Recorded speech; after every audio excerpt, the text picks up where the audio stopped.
For his 20th anniversary in power, President Vladimir Putin kept himself busy outside of Moscow. The Russian president rode to the bottom of the Gulf of Finland in a submersible vessel, drove a bike alongside members of Russia's Night Wolves motorcycle club, inspected highway construction in Crimea, and practiced being a gentleman with a young ballerina. But elsewhere in Russia, continuing protests in Moscow and St. Petersburg, a sign that Putin's popularity is dropping. The current regime suffocates us young people. We are not allowed to act in the legal field, express our political preferences. All we have left is to take to the streets and demonstrate peacefully and demand that people in power listen to us.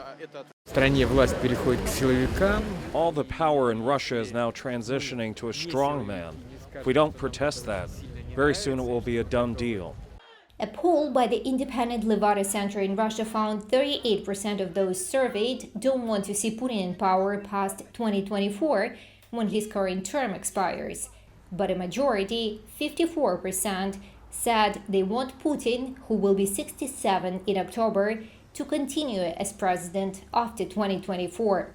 While a majority, some analysts say it's not high enough for President Putin to feel comfortable. The president of Russia will need to be looking for more radical and exotic ways to change the general social trend of his plummeting support.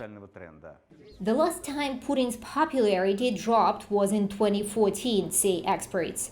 That changed after Russia's annexation of Crimea, a move widely supported by the Russian people.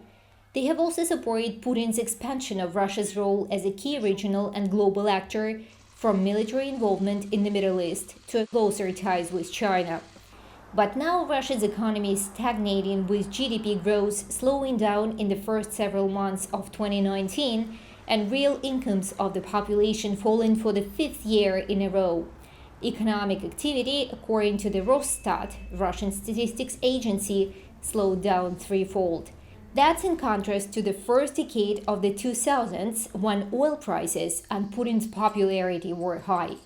Now unable to count on the economy much, Putin is betting on the military, say some analysts, making reforms and spending money. The military reform that was carried out after the Georgian War was a big success for Vladimir Putin.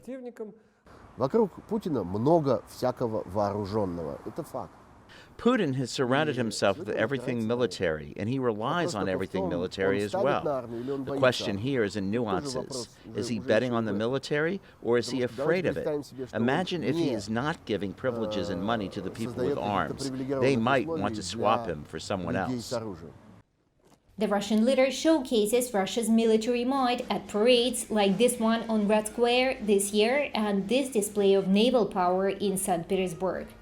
Addressing the Council of Federation earlier this year, he touted the country's new missiles and submarines. All this military might is the central part of Putin's propaganda. We saw all the cartoons with missiles he was showing to the Council of Federation recently. This is the language he is using to communicate with the citizens of Russia now.